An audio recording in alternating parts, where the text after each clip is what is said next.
Everyone, and welcome to week 5 of American Literature. This week we'll be focusing in on Benjamin Franklin.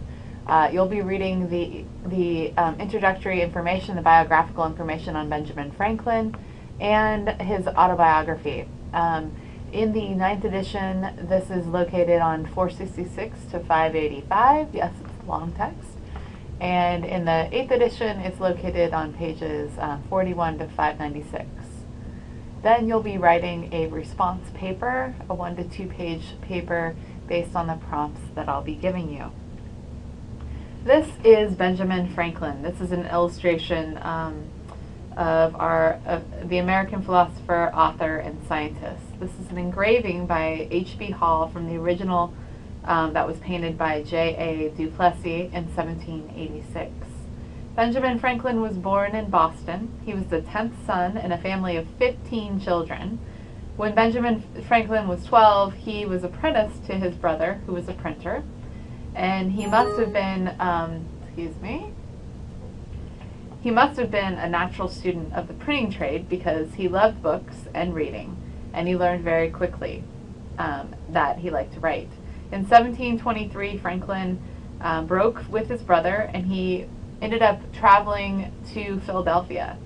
And at the very, Franklin's career as a printer came at the very time when the colony's print culture experienced this remarkable upsurgence that marked a period of increasing dependence on the printer as a disseminator of information. Franklin, who was really an astute businessman, turned this into his advantage. So Benjamin Franklin, this is an engraving entitled Benjamin's Visit to James Printing Office, and it is circa 1800, and it's from Getty Images. In 1718, 12-year-old Benjamin Franklin was apprenticed to his brother James, a printer in Boston, Massachusetts, who had started the New England Courant in 1709.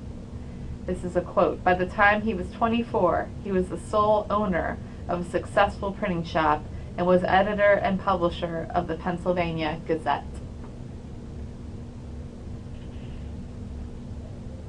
Franklin enjoyed being a printer and wrote an epitaph for himself that shows both his wit and his regard for the printing industry. The body of B. Franklin, printer, like the cover of an old book, its contents torn out and stripped of its lettering and gilding, lies here, food for worms, but the work shall not be lost, for it will, as he believed, appear once more in a new and more elegant edition, revised and corrected by the author. Franklin's this is a woodcut of the Franklin's famous stove, which he designed just before he began his electrical experiments. So along with being a printer, Benjamin Franklin, as we have all probably heard about, was also a avid inventor. The important feature of this stove was the flue, which doubled back and formed a sort of radiator. The stove was redesigned by David R. Rittenhouse and was used widely in 1795. Before he retired from business at the age of 42, Franklin had founded a library, invented a stove, established a fire company, subscribed to an academy that would become the University of Pennsylvania, and served as secretary to the American Philosophical Society.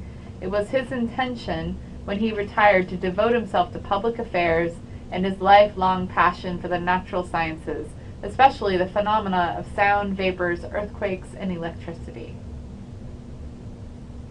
This is the title page from the 5th edition of Benjamin Franklin's scientific book titled Experiments and Observations on Electricity, that was published in 1750.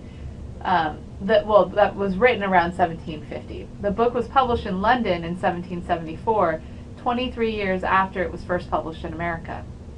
Franklin's observations on electricity were published in London in 1751, and despite his disclaimers in the autobiography, won him the applause of British scientists. Science was Franklin's great passion. The only thing the American historian Charles Beard once said, about which Franklin was not ironic. Here is a receipt for a book signed by Franklin. You can see his handwriting down at the bottom. One of Franklin's most famous, quote, inventions was a public lending library, which began in Philadelphia in the 1730s. This is a famous painting by John Trumbull, The Declaration of Independence. This very painting, the original of this, is displayed in the U.S. Capitol. Franklin's remaining years, however, were spent not in a laboratory, but at a diplomatic table in London, Paris, and Philadelphia. He was chosen as a representative to the Second Continental Congress, and he served on the committee to draft the Declaration of Independence. In October 1776, he was appointed minister to France, where he successfully negotiated a treaty of allegiance and became something of a cult hero. Franklin's most significant contribution to American literature is what we're going to be reading this week, his autobiography.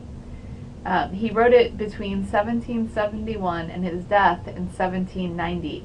The autobiography allows us to chart a transition from the Puritan tradition to the Enlightenment and beyond. What could be shocking about Franklin from the point of view of a fervent New England Puritan is his breezy acceptance of unreconciled conflicts and discontinuities in his own system of values. The Puritan quest for complete integrity among all of one's words, public actions, private life, and cherished principles is replaced by a quest for maximum worldly effectiveness and exemplary citizenship. And the condition of the soul seems to have little to do with his plan. One can begin with a look at the famous rules that he lays out for himself in the autobiography as a method for achieving a kind of perfection. With delight, you'll notice that the hedge about venery to be used rarely for purposes other than health or procreation, meaning that it's okay to go on a tear once in a while, provided you do it discreetly and you don't disturb others. You can also find a paradox inherent in trying to imitate both Jesus and Socrates at the same time, right? As if there's no difference between these two moral models, and as if such imitation weren't in itself a problem in trying to achieve humility, right? It's a tongue-in-cheek area of this list. When Franklin encounters such dilemmas as he does here, he escapes with a wink and a joke.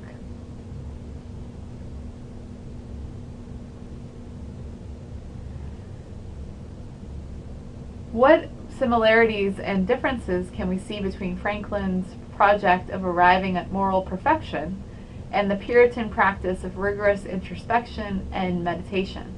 Franklin writes that daily examination would be necessary, and he uses a little book duly lined, on which line and its proper column I might mark by a little black spot every fault I found upon examination to have been committed respecting that virtue upon the day. What is familiar about this practice, and what makes it radically new? So I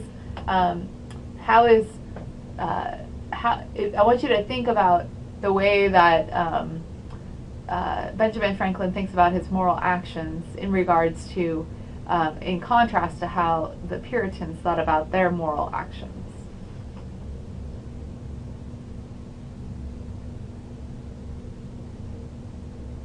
Franklin's life and his, quote, instruction through the autobiography transformed daily routine into something resembling a religious practice.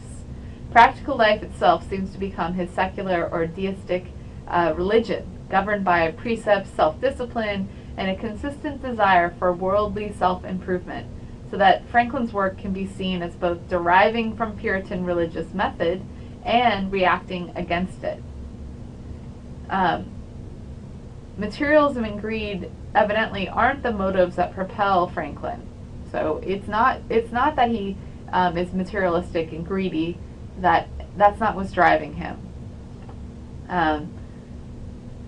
It's this assumption that civic, intellectual, scientific, and charitable action constitute the only self worth caring about, and the only self that the Almighty, who Franklin imagines as somebody much like himself, busy, intellectual, reasonable, benign, undogmatic, and forgiving, cares about either. So he thinks God only cares about that. You need to consider the implications of Franklin's use of the word erratum in describing moral failings and his refusal to use the word sin. So I'd like you, if you don't know what erratum means, I'd like you to look it up, and I'd like you to consider how he uses that in this. So here's a quotation. "I grew fond of her company, and being at this time under no religious restraints, and presuming on my importance to her, I attempted familiarities," another erratum, "which she repulsed with a proper resentment, and acquainted him with my behavior. Mr. Vernon about this time put me in mind of the debt I owed him, but did not press me. As soon as I was able, I paid the principal with interest and many thanks, so that erratum was in some degree corrected." So what does erratum mean in the context of this quotation? What does Franklin's plan for the, quote, union of all colonies have in common with his thinking about other matters? Franklin is motivated by the advice he receives to invite all wise men to become like yourself. And you can get a clear picture of Franklin as both a self-made man and a self-invented one when you read this. Franklin offers his life as a blueprint. It's a repeatable experiment, right? In the autobiography, he's giving us, he's giving us a blueprint to follow, something that can be repeated by everyone. Evidence that an American can resolve the confusion between involved in being a colonial by inventing himself or herself as a new kind of person. So this is a new type of citizen that Benjamin Franklin is presenting to us in this work. Very different from what the Puritan and Quaker ideals were putting forth. Here's a quotation. "In our way thither, I projected and drew up a plan for the union of all the colonies, under one government, so far as might be necessary for defense and other important general purposes. As we passed through New York, I had there shown my project to Mr. James Alexander and Mr. Kennedy, two gentlemen of great knowledge in public affairs, and being fortified by their approbation, I ventured to lay it before the Congress." So how does the autobiography reveal Franklin to be an 18th century man? In what ways does he adapt what he calls the age of experiments to political and personal life? How does his scientific mind, remember we talked about the Age of Enlightenment last week, how does his scientific mind help him engage in how does it transform how he thinks about being a good citizen, rather than how the Quakers or the Puritans thought about it? So this week you're going to get lots of, your first thing is going to be to actively read the autobiography and really spend time thinking through this long text. It's a long text, so give yourself time. Then I'd like you to write a 1 to 2 page response paper. I prefer you to write 2 pages. It needs to be an MLA format where you answer 2 of the questions that are listed below. And when you write anything for this class, you need to use quotations from the text in order to support what you say. There are 3 questions on this side, 2 questions on this side. You need to choose 2 from these 5. And when you answer, please use evidence from the text to help support what you're saying. I have office hours on Mondays and Wednesdays from 12:30 till 2:30, so you're welcome to stop by. I'd love to talk to you. I've met a couple of you already. If I haven't met you yet, it'd be great to talk to you. Keep up the good work. You're doing a great job with discussions, and I will see you online.